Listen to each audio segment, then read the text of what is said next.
السلام علیکم۔ کہانیوں کی دنیا سے آج جو کہانی میں آپ کو سنانے لگی ہوں اس کا نام ہے ننھی پیاری لڑکی اور اس کا بہادر کتا۔ بچوں، یہ روس کی کہانی ہے۔ روس آپ سب جانتے ہوں گے ایک بہت بڑا ملک ہے۔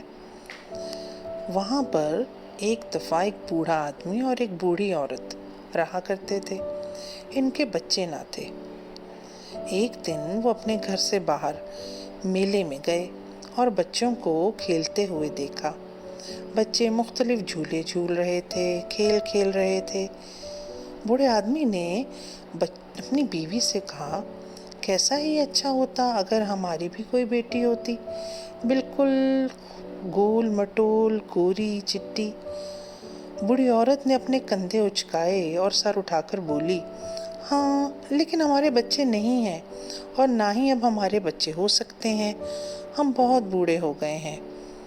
آدمی نے کہا، کیوں بھئی، اللہ کے ہاں دیر ہے اندھیر نہیں، ہم دعا مانگیں گے تو اللہ ضرور دے گا۔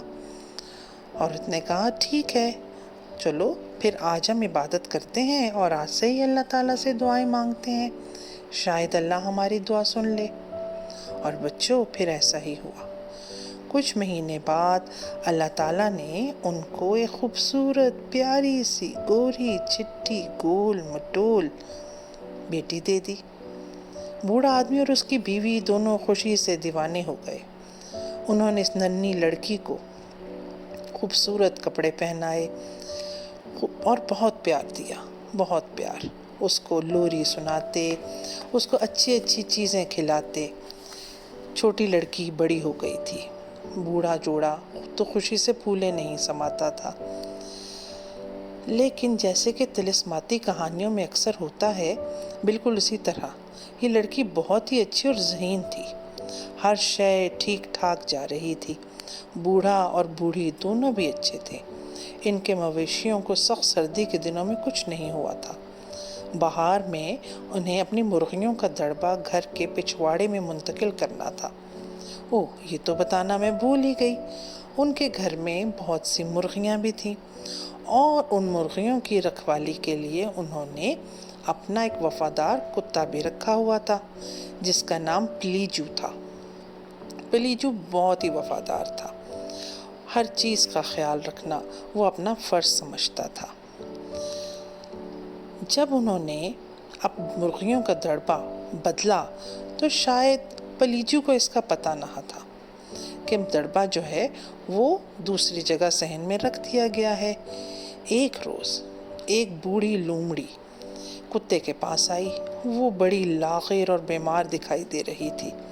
اس نے اپنی لڑکھڑاتی آواز میں کہا، پیارے چھوٹے پلیجو، تمہارے بال کتنے خوبصورت اور ملائم ہیں، تمہاری دم، ارے یہ تو ریشم کی بنی ہے، مہربانی کر کے مجھے مرغیوں کے دڑبے میں جانے اور اپنے آپ کو کچھ گرمی پہنچانے دو، دیکھو تو میرا کیا حال ہے۔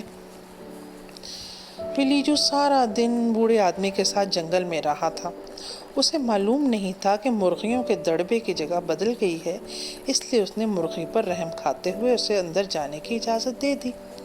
لومڑی نے جیسے ہی موقع دیکھا 2 مرغیوں کو گردن سے دبوچ کر مار دیا اور انہیں اٹھا کر اپنے گھر کی طرف چل پڑی۔ وہاں بیٹھ کے اس نے مزے سے مرغیوں کو کھایا۔ بوڑھے آدمی کو جب معلوم ہوا تو اس نے پلیجو کی خوب پٹائی کی اور اس سے پوچھا کہ اس نے ایسا کیوں کیا۔ اسے صحن سے باہر نکال دیا، دفع ہو جاؤ، نکل جاؤ یہاں سے، تم چوکیداری کرنے کے قابل نہیں ہو۔ بوڑھا کتے پہ چلا رہا تھا۔ کتا آنسو بہاتا ہوا گھر سے باہر نکلا۔ یہ سب منظر اس کی بیوی اور اس کی بیٹی غور سے دیکھ رہی تھی اور دل ہی دل میں افسوس بھی کر رہی تھی۔ دن گزرتے گئے۔ اب بہار کا موسم جوبن پر تھا اور جنگل میں مختلف قسم کی بیر پک چکے تھے۔ ننھی لڑکی سمارا اور اس کی سہیلیوں نے ایک دن پروگرام بنایا کہ وہ جا کر جنگل سے بیر جمع کریں گی۔ چنانچہ ننھی لڑکی کی سہیلیاں بوڑھے آدمی اور اس کی بیوی کے پاس آئیں۔ اور ان سے درخواست کی کہ ہمیں سمارا کو ساتھ لے جانے دیں۔ بوڑھا آدمی اور اس کی بیوی ایسا نہیں چاہتے تھے کیونکہ وہ کبھی اس کو اکیلا بھیجنا پسند نہیں کرتے تھے۔ ننھی سمارا کی سہیلیوں نے وعدہ کیا کہ وہ اس کا خوب خیال رکھیں گی اور اسے کہیں ادھر ادھر نہیں جانے دیں گی۔ خود سمارا نے بھی بوڑھے جوڑے سے ہاتھ جوڑ کر کہا اسے سہیلیوں کے ساتھ بیر اکٹھے کرنے کے لیے جانے دیا جائے، اور وہ یہ بھی دیکھنا چاہتی ہے کہ جنگل کیسا لگتا ہے۔ آخر کار انہوں نے اسے ایک ٹوکری اور تھوڑا سا کھانا تھماتے ہوئے اپنی سہیلیوں کے ساتھ جانے کی اجازت دے دی۔ اب وہ سب جنگل کی طرف جا رہی تھی اور اس کی سہیلیوں نے اس کے بازوؤں سے اس کو تھام رکھا تھا، لیکن جوں ہی وہ سب جنگل میں داخل ہوئیں اور ان کی نظریں پکے ہوئے بیروں پر پڑیں، وہ سب کچھ بھول کر ان کی طرف بھاگیں اور بڑی پھرتی سے بیر توڑ توڑ کر اپنی ٹوکری میں ڈالنے لگیں۔ وہ آپس میں ایک دوسرے کو مذاق بھی کر رہی تھیں اور کبھی کبھی ایک آدھ بیر بھی ایک دوسرے پر پھینک رہی تھیں۔ ان سب نے بیروں سے اپنی ٹوکریاں تو بھر لی تھیں، لیکن ننھی سمارا انہیں کہیں نظر نہیں آ رہی تھی۔ وہ اسے کھو چکی تھیں، ہاں یقیناً کھو چکی تھیں۔ اب ادھر کی سنیں۔ ننھی سمارا تھوڑی ہی دیر میں بیر چنتے چنتے اپنی سہیلیوں سے دور ہو گئی تھی۔ وہ آوازیں لگاتی رہی لیکن کسی نے کوئی جواب ہی نہ دیا۔ شاید اس کی آواز سنائی ہی نہیں کسی کو دے رہی تھی۔ اب ننھی لڑکی رونے لگی۔ اس نے راستہ تلاش کرنے کی کوشش کی لیکن وہ جنگل میں کہیں سے کہیں نکل گئی۔ تب وہ ایک درخت پر چڑھ گئی اور آوازیں لگانے لگی، سنو سنو، کوئی ہے یہاں؟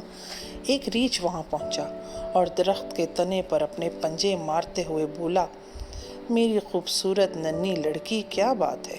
آؤ نیچے اتر آؤ، میں تمہیں گھر پہنچا دوں گا۔ نہیں نہیں، میں تمہارے ساتھ نہیں جاؤں گی، ننھی لڑکی بولی، مجھے تم سے ڈر لگتا ہے، تم مجھے کھا جاؤ گے۔ ریچھ نے دیکھا کہ وہ نیچے نہیں اترے گی تو وہ غصے سے پانی میں ادھر سے ادھر پاؤں مارنے لگا۔ ابھی تھوڑی ہی دیر گزری تھی کہ ایک بھیڑیا وہاں آ گیا۔ پیاری بچی، تم کیوں رو رہی ہو؟ بھیڑیے نے پوچھا۔ سنو، میں چھوٹی سمارا ہوں جس نے کچھ ہی عرصہ پہلے اس علاقے میں جنم لیا تھا۔ میں اپنے ماں باپ کی بہت لاڈلی ہوں، ان کی اکلوتی بیٹی ہوں، مجھے میرے گھر تک چھوڑ آؤ۔ بھیڑیے نے کہا، میں تمہیں گھر لے جاؤں گا۔ نہیں نہیں بھیڑیے، مجھے تمہارے ساتھ نہیں جانا، تم مجھے کھا جاؤ گے، لڑکی بولی۔ تھوڑی ہی دیر میں بھیڑیا چلا گیا اور پھر ایک لومڑی آ پہنچی۔ اوہ، یہ تو وہی لومڑی تھی جو ان کے گھر سے مرغیاں لے کر دوڑی تھی۔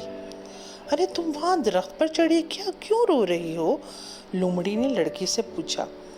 میں سمارا ہوں، میری سہیلیوں نے میرے امی ابو سے مجھے جنگل آنے کی اجازت لے کر اپنے ساتھ لے کر آئی تھیں، لیکن میں ان سے بچھڑ گئی ہوں۔